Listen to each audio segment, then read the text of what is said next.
الحمد لله رب العالمين والعاقبة للمتقين ولا عدوان إلا على الظالمين وأشهد أن لا إله إلا الله وحده لا شريك له ولي الصالحين وأشهد أن محمدا عبده ورسوله وصفيه من خلقه وخليله سيد الأولين والآخرين اللهم صل عليه وعلى آله وصحبه ومن اتبعهم بإحسان إلى يوم الدين أما بعد.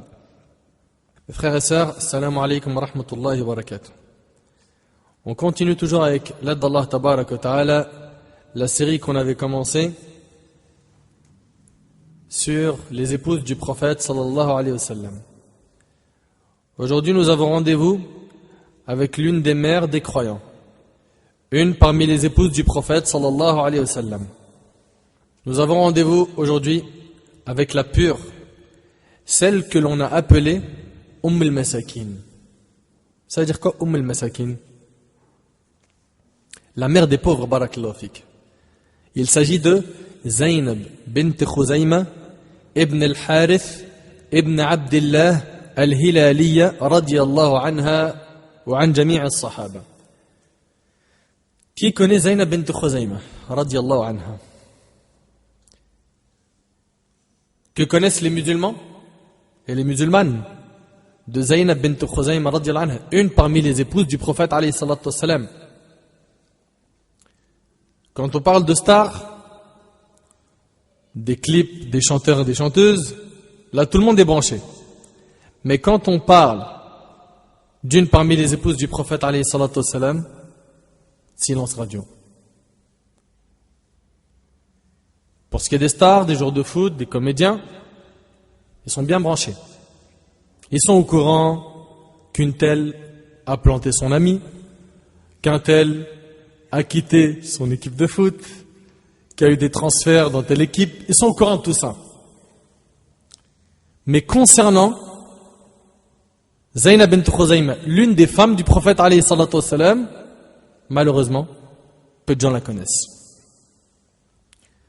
Zaynab radiyallahu anha était mariée à Abdullah ibn Jahsh radiyallahu anhu, qui lui tomba martyr le jour de Uhud. Suite à cela, le prophète alayhi salatu wassalam s'est marié avec elle, et cela a eu lieu en l'an 3 de l'Hégire pendant le mois du Ramadan. Vous me suivez? Et les livres d'histoire ne nous ont pas rapporté beaucoup d'informations à son sujet. Pourquoi?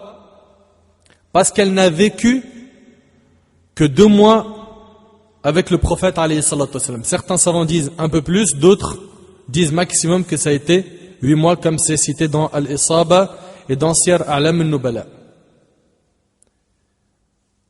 Elle décéda à l'âge de 30 ans radiyallahu anha wa an jami' as-sahaba. Mais en vivant très peu avec le prophète alayhi salatu wassalam, elle s'est attachée à l'au-delà et elle divorce avec ce bas monde éphémère. Radiyallahu anha. Elle était très soucieuse des pauvres. Elle leur donnait à manger. Elle leur donnait de l'argent. Elle avait beaucoup de miséricorde envers les pauvres. On l'appelait comment? al-Masakin, retenez ça. al-Masakin, la mère des pauvres. Et malheureusement, cette générosité s'est perdue chez beaucoup de gens. Pourquoi? Pourquoi? Parce que ce bas monde a pris une place trop importante dans notre cœur.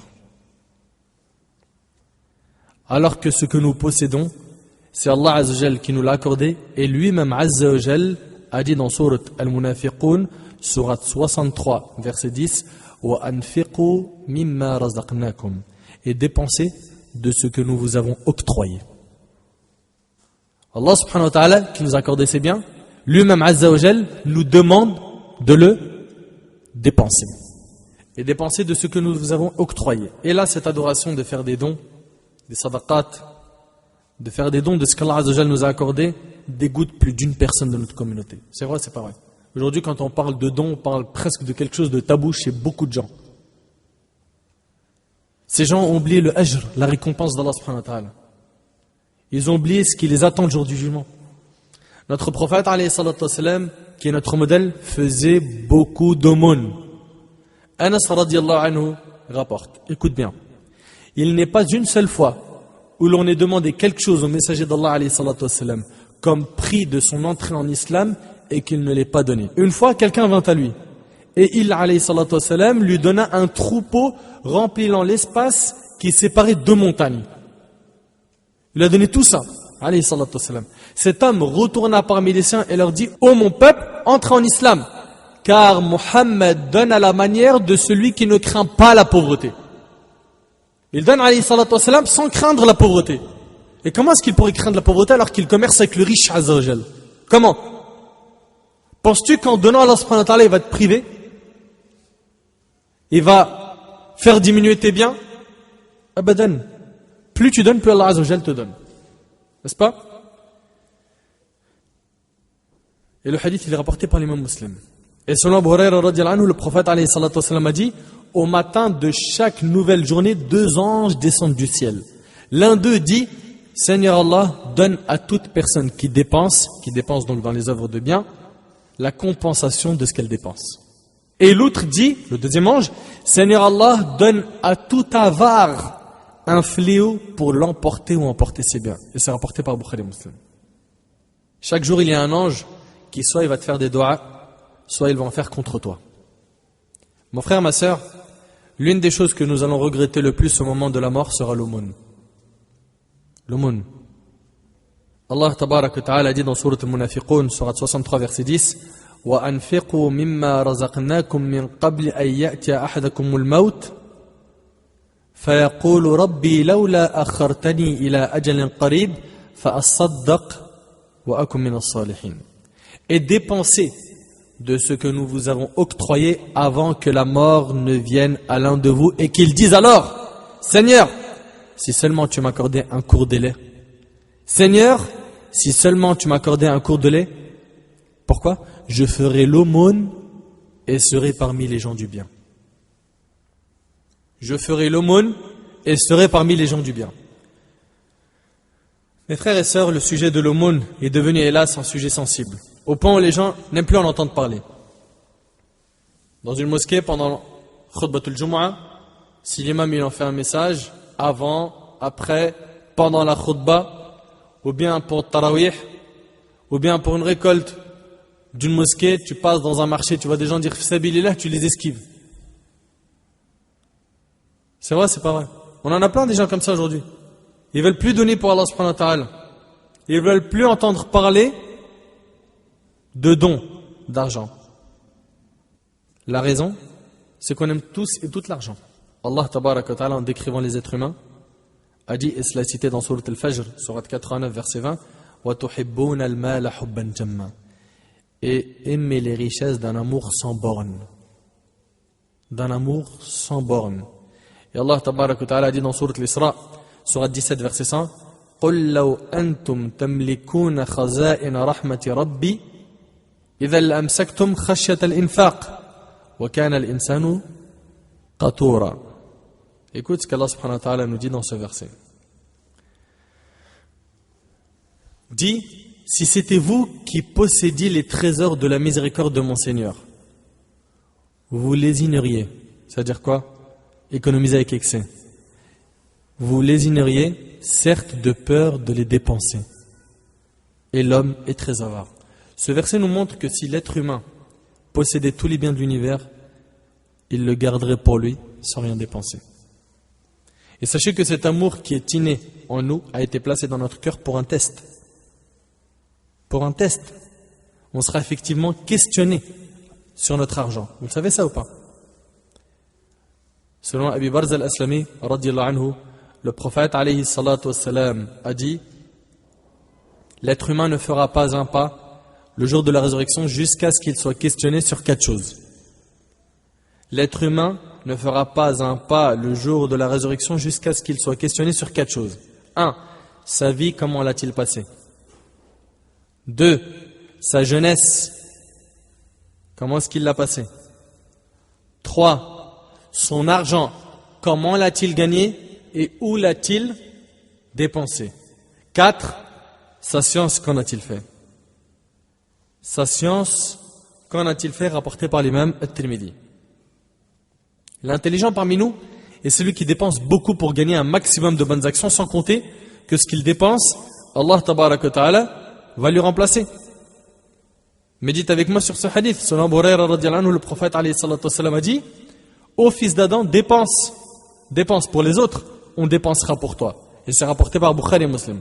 Aujourd'hui, comme vous le savez, une grande partie de notre ummah, de notre communauté, a besoin d'un grand soutien financier.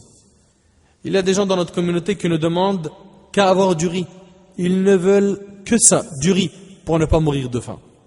Vous imaginez? Du riz. Aujourd'hui, chez nous, si un jour passe sans que l'on ne mange de la viande, c'est un crime. Et on a oublié nos frères. Et on a oublié que leur souffrance est une souffrance pour nous. Pourquoi? Parce qu'on forme un seul corps.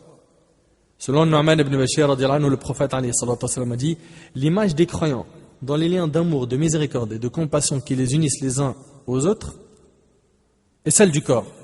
Dès que l'un de ses membres se plaint de quelque mal, tout le reste du corps accourt à son secours par la veille et la fièvre, rapportée par Bukhari et Muslim. Si tu comprends que toute cette communauté forme un seul corps, tu vas te sentir mal quand un de tes frères en Syrie meurt de faim. Quand un de tes frères en Palestine ne trouve pas de quoi manger, de quoi se soigner. Quand un parmi nos frères dans un pays pauvre ne trouve pas de l'eau potable, etc. Vous comprenez? Et selon Abu Musa radiyallahu anhu, le prophète alayhi salatu wassalam a dit: le croyant par rapport au croyant est comme la construction dont tous les éléments se soutiennent. Il fit en même temps croiser ses doigts. Et c'est rapporté par Bukhari et Muslim. Le croyant par rapport au croyant est comme la construction dont tous les éléments se soutiennent. On est comme une construction. Mon frère, ma sœur, ton frère qui meurt en Irak, en Palestine, en Afghanistan, en Libye, en Syrie, il s'agit de ton frère. Il s'agit de ton frère, tu dois souffrir quand lui souffre et être heureux quand lui est heureux. Nos frères et sœurs ne trouvent pas de quoi manger, de quoi se soigner. Et nous, on est heureux comme si de rien n'était. Avons-nous oublié le hadith où selon Anas radiyallahu anhu, le prophète alayhi salatu wassalam a dit: aucun de vous n'est vraiment croyant tant qu'il n'aime pas pour son frère ce qu'il aime pour lui-même. Et c'est rapporté par Bukhari et Muslim.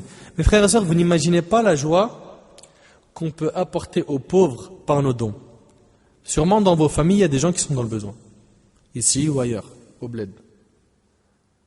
Est-ce qu'on pense à eux au niveau des dons? Est-ce qu'il nous arrive de nous dire, ce mois-là, je vais donner telle somme à mon oncle, à ma tante, à mon cousin, à ma cousine, à ma soeur de sang, à mon frère de sang, à mes parents qui ne trouvent pas de quoi manger, qui vivent mal? Vous n'imaginez pas la joie qu'on peut apporter aux pauvres par nos dons. Dans des pays en Afrique, lorsque tu fais une aumône, la joie que tu fais rentrer dans leur cœur est immense. En faisant cette aumône, tu t'es rendu utile. Et tu as fait rentrer la joie dans le cœur d'un musulman, n'est-ce pas? Et écoute avec moi ce que tu gagnes quand tu es utile et quand tu fais rentrer la joie dans le cœur d'un musulman. Selon Abdullah ibn Umar ibn Khattab radiyallahu anhuma, le prophète alayhi salatu wassalam a dit: les gens les plus aimés d'Allah sont les personnes les plus utiles. Tu fais partie des plus aimés d'Allah quand tu es utile pour les gens. Les gens les plus aimés d'Allah sont les personnes les plus utiles. Et l'œuvre la plus aimée d'Allah est une joie que tu fais sentir à un musulman. Allahu Akbar. C'est l'œuvre la plus aimée d'Allah Azza wa Jalla. Quoi? Une joie que tu fais sentir à un musulman. Ou en le soulageant d'une détresse. Il n'est pas bien, tu le soutiens. Tu es à ses côtés, tu ne l'abandonnes pas pendant l'épreuve. Ou en le soulageant d'une détresse. Ou en remboursant une dette à sa place. Ou en soulageant sa faim. Le prophète alayhi salatu wassalam dit ensuite: s'occuper des affaires de mon frère m'est préférable à une retraite spirituelle dans ma mosquée pendant 1 mois, et c'est rapporté par Ibn Abi Dunya, et le hadith il est Hassan. C'est quoi une retraite spirituelle? C'est le fait de rester dans la mosquée avec l'intention d'adorer Allah, n'est-ce pas? L'i'tikaf. Et quand on est en i'tikaf, quand on est en retraite spirituelle, qu'est-ce qu'on fait dans la mosquée? On prie, on répète derrière le mu'adhin ce qu'il dit, en même temps l'adhan, on fait des invocations, on fait nos ablutions quand on les perd, on lit du Coran, on fait du dhikr, on fait de l'istighfar, on fait beaucoup d'adoration. Le prophète alayhi salatu wassalam, il dit s'occuper des affaires de mon frère m'est préférable à une retraite spirituelle dans ma mosquée pendant 1 mois. C'est-à-dire, le Nabi alayhi salatu wassalam, il nous dit que s'occuper des affaires de son frère, ça lui est préférable que d'adorer Allah, faire des adorations pendant 1 mois dans sa mosquée à lui. Vous imaginez un petit peu? Et tout ça, ça nous montre l'importance d'aider son frère, de ne pas le laisser en difficulté, de ne pas le laisser sans soutien moral et sans qu'il ressente la fraternité et l'union. Et on rapporte d'Abu Sa'id al-Khudri radhiyallahu anhu que le prophète alayhi salatu wassalam avait dit: tout musulman qui donne un habit à un autre musulman nu, Allah le couvrira des vêtements verts du paradis. Écoute bien, hein? Tout musulman qui donne un habit à un autre musulman nu, Allah le couvrira des vêtements verts du paradis. Tout musulman qui donne à manger à un autre qui a faim, Allah lui donnera à manger des fruits du paradis. Et tout musulman qui irrigue celui qui a soif, Allah lui donnera à boire du nectar cacheté. Et c'est rapporté par Abu Daoud dans une chaîne de transmission qualifiée de faible. Et l'imam Nawawi a dit que sa chaîne de transmission est bonne et Al-Mundhiri l'a jugée valide. Et selon Abu Umama radhiyallahu anhu, le prophète alayhi salatu wassalam a dit: faire le bien protège du mal. Médite bien sur ce passage. Faire le bien protège du mal. Allahu Akbar. Faire le bien protège du mal. L'aumône discrète éteint la colère divine et l'entretien des liens de parenté, les liens de sang, augmente la durée de vie. Rapporté par Tabarani avec une chaîne de transmission Hassan. Je répète, faire le bien protège du mal. L'aumône discrète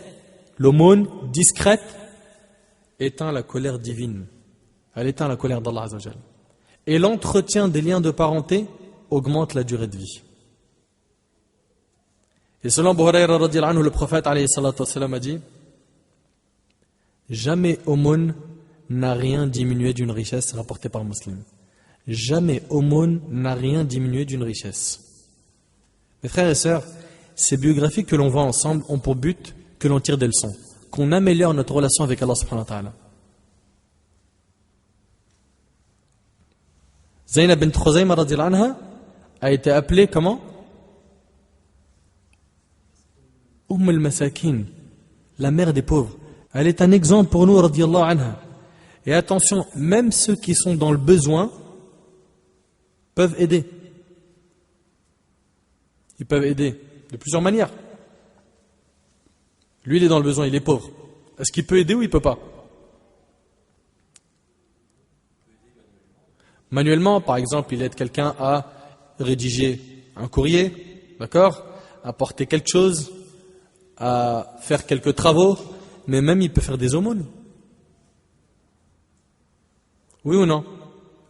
D'après Abu Dharr radhiyallahu anhu, quelques compagnons de l'envoyé d'Allah alayhi salatu wassalam lui dirent: ô envoyé d'Allah, les gens riches ont emporté avec eux les récompenses.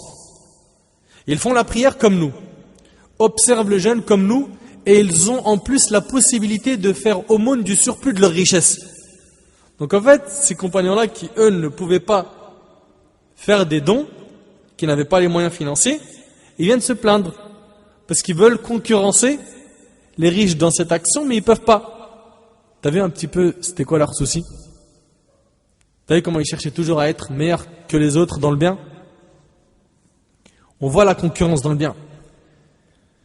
Il alayhi salatu wassalam leur a dit: n'est-ce pas qu'Allah a mis à votre portée des choses dont vous pouvez faire aumône? Et là il leur a dit: chaque tasbiha c'est une aumône. Tasbih c'est le fait de dire Subhanallah.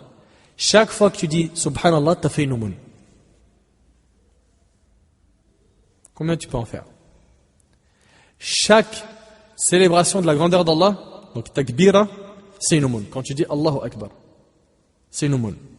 Chaque louange, tahmida, le fait de dire Alhamdulillah, c'est une aumône. C'est incroyable quand même. Chaque célébration de l'unicité, le fait de dire La ilaha illallah, tahlil, c'est une aumône. Donc tu peux en faire beaucoup des aumônes. Subhanallah, Alhamdulillah, Allahu Akbar, La ilaha illallah. Tu peux faire combien d'aumônes par jour?